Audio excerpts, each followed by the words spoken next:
Venga, Olaf, te toca. Unicornio, tetera. ¡Elsa! Que Olaf se despegue no vale. No importa, esto va a estar chupado. ¿Distraída? ¿Preocupada? ¿No has visto a Elsa un poco rara? La veo en su línea. He oído una voz. ¿Una voz? ¿Qué quieres decir?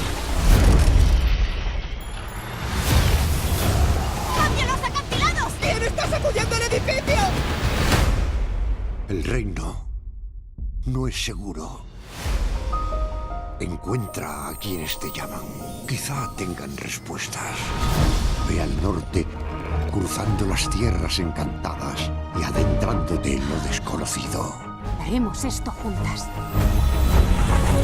Tened cuidado. Los espíritus os desafiarán a cada paso del camino.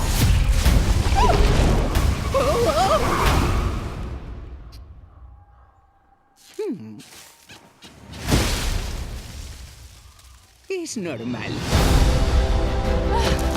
¿Quiénes sois? Hola, soy Olaf. Oh, perdón, es que sin ropa estoy mucho más fresquito. Alguien nos está llamando. ¿Quién es? ¿Debería entender eso? Los gigantes son enormes. Intenta no gritar. La magia es atrayente. Sin ti puede que se deje atrapar por ella. Yo creo en ti, Elsa. Más que en todo y en todos. Si alguien puede salvar a Arendelle, eres tú.